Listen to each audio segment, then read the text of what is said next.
So I just came across this clip of Good Morning Britain with Esther Falana, Mrs. Backchat. Let's watch it. So I just saw it trending and let's watch it and react to it and also read some comments. Let's go. Why not? What's wrong with having a baby at 38, 39, 40? I don't think there's anything wrong with it. It's subjective, but I just feel like having my daughter young has given me a lot of, experience in growing with her, and learning her as a person as well as learning myself. I have a great family network and support who have been very supportive of me because I believe it takes a village to raise a child. I feel like as well, you get to grow with that child and understand them, especially with this new digital age that we're in, social media, Well, you're not saying that someone who's 41, 42 doesn't understand social media. No, I'm not saying that, of course not, but I just feel like you grow with them and you get to understand them. And plus, because I'm not too far off her age, I understand her school life. I understand her environment. What, in a way that you wouldn't if you were in your mid-40s? I think my mum didn't, not as much as I did. I think maybe that's a different generation. I think as well as a different generation. I think I'm closer to her generation, so I understand, okay, all right, there's TikTok videos now. My daughter wants me to get me involved in TikTok videos. Now, I'm not saying someone that's 41 can't do that, but the energy that you have, I'm 31 and I sometimes struggle to get up in the morning. Talk less of being 41. I don't know what it's going to be like. Lucy, I'm not sure. What do you make of that? So I have done a TikTok, if we're going to think about that bit. I've done a TikTok with my daughter. I mean, I was pretty hopeless, but she was quite embarrassed. But I'm 47, so I had my last baby. I've got 3 children. I had my last baby at 43. So I was very firmly in the geriatric kind of world, some would say. But actually, I disagree with Esther because I feel like I'm in the best times of my life, really. I feel energetic. I feel confident. I think that's the thing. I'm more confident now. I'm over 40.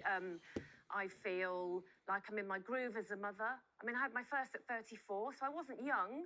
I had no idea what I was doing. Now I'm a bit older. I'm more experienced, and I've just got more life experience, I think, to kind of share with my children. I have to declare a bit of an interest because I did have my child at 39, almost 40. Wow. So I know, Esther, I mean, I think you're only 31, to be fair, at the moment, aren't you? So do you think you know how you're going to feel? Because for me, I completely see the point there that Lucy's making about, you being more patient, you having had more experience.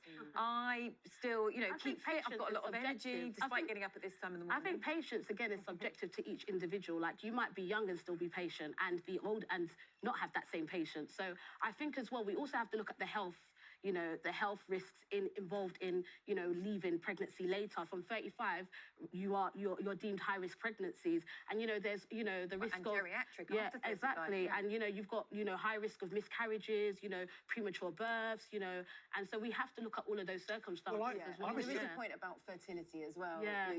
Lucy. If women choose to leave it as well as that, in this current living crisis that we're living in, not everyone's going to have the financial support to be able to go and get IVF if, they're naturally not unable to conceive. I think those are fringe arguments, though. I just think fundamentally you're just completely wrong. I mean, I declare an interest as well. I do. I mean, we're here to debate. I'm not being rude. I just think you're wrong. I mean, you've got a bit of work to convince Richard. I think it's fair to say. Because I can declare an interest as well, because my wife had our last child, Chloe, when she was 39. I was nursing her at 40, and that was in 1987. And the following year, Judy and I launched This Morning. Which was a big deal and took a lot of energy. She had plenty of energy to do a major network news show, getting up early every morning and then coming home and looking after. But again, that's why I did explain that it is subjective. Not everyone, is going to feel that. But I'm saying for me at 31, with the way my life is, I'm a full-time mother. I work. I have my own business. I am very hands-on with my daughter. It's a good debate, though. Like she said, it is subjective, it's different for everyone. She's not saying that everyone's going to be the same or every mother's going to be the same. So, but I like the fact of, having your child young. Obviously, maybe not too young, but if it happens, it happens. But like she said, it allows you to grow with them.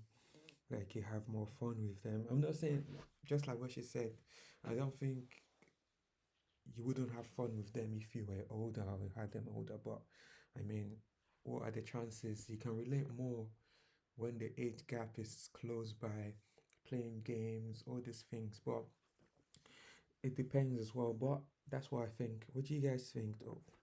Comment down below. Let me try and read some comments. Someone says sometimes it's not a choice, sometimes things happen or don't happen for a reason. Being told by other people what's right and wrong for women is gross. That's what I'm saying. Like, if it happens, it happens. As a woman, you should be able to decide when you're ready with the guidance of your gynecologist. You can determine your options. I personally believe 30 to 40 is a perfect age for having children because in your 20s, you're still trying to figure out who you are.